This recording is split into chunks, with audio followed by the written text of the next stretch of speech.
Good evening, Bulldogs fans. My name is Patrick Seals, and welcome to the Week 5 edition of the SEC Wrap-Up. All the college football games have been played except for Florida and a lonely East Washington game, which has been moved to today because of the hurricane that is ravaging Florida right now. We're here to talk about some SEC football, man. So let's start off with the team that I'm wearing on my shirt, the Big G. Yes, we did have the scariest game of the season so far, but Georgia did win 26-22. Stetson Bennett had 24 completions for 43 attempts. He had 312 yards passing, no touchdowns, and no interceptions, man. But the Georgia Bulldogs, they had 2 turnovers this game. It was a very scary game. They played from behind the whole entire game, but they finally won against Mizzouri, man. They gave up too many touchdowns to Mizzouri, but that Georgia defense was stout. They got sacks, they got after it, they kept us in the game, and they made sure that the Georgia Bulldogs did not go home with a loss. We are still undefeated in SEC play and college football play, and for now, we are still number 1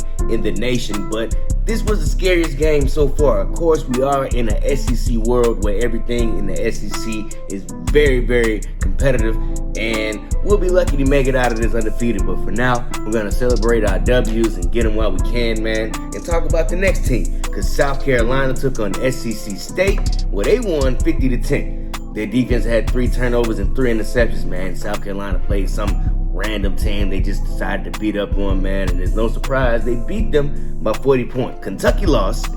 They lost to Ole Miss 22-19. That's right, undefeated Kentucky. They beat on Florida. They've been on a tear. So Kentucky, they finally lost. Quinshon Judkins had 15 carries for 106 yards. He was averaging 7.1 yards a carry and a touchdown, man. And then, of course, Malik Heath, he had 6 receptions and 100 yards.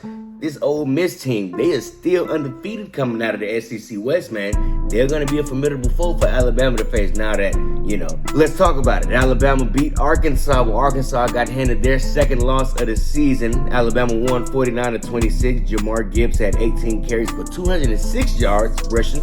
He was averaging 11.4 yards a carry and 2 touchdowns.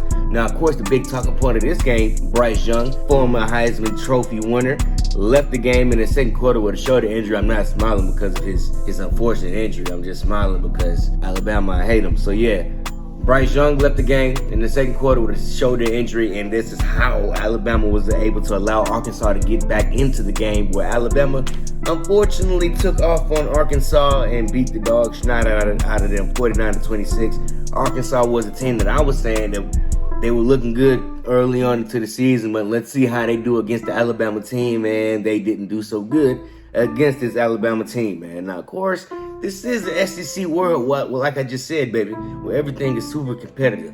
But if anybody could have beat this Alabama team, it could have been this Arkansas team, because they was playing very competitive with them in the second half, man. They would have just stayed on court. Texas A&M took on Mississippi State, where Mississippi State won 42-24. Will Rogers had 31 completions for 45 attempts. He had 329 yards passing and 3 touchdowns. Where Rod Thomas had 5 receptions for 134 yards receiving and a touchdown, man. LSU took on Auburn.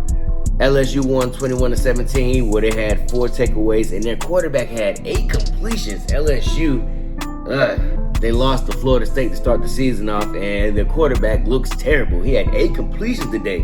Now, of course, their defense is the reason why they was able to beat Auburn today. This is a very, very close SEC West rivalry right here that I had my eye on, and it was very fun to watch, man. Now, of course, like I said, East Washington take on Florida today because of the hurricane that's ravaging Florida. It's not too many games took place today in the SEC. 6 games took place today. All of them, majority of them were SEC matchups. Now, of course, Georgia's still leading number 1 in the nation and in the East, followed behind Tennessee and Kentucky. Tennessee still undefeated, and Kentucky only with 1 loss, still trying to make their way to the SEC championship. Now, of course, coming out of the West, we have Alabama, who is still undefeated in number 2, and behind them is LSU and Ole Miss. Now, it's interesting to see Ole Miss ranked behind LSU because they still have to play LSU and Bama, and it will be interesting to see how they shape up against those 2 teams, man. And we still got a long way to go to the SEC championship here in Atlanta, man. It is a tightly contested race with Georgia and Alabama look to be the favorites to make it all the way to the top, man. Like I said, Georgia, we had a scare today, but we came out on top. I was nervous. I didn't want to talk to anybody for a little minute. If we would have lost this game, I would have been very mad, but fortunately we did win. We came out on top, and I can live to see another week of the Georgia Bulldogs being undefeated, man. So my name is Patrick Seals. Y'all let me know how your SEC team turned out to play this week. Y'all like, subscribe, share, comment. Go Bulldogs. My name is Patrick Seals. I see you when I see you, man. Peace.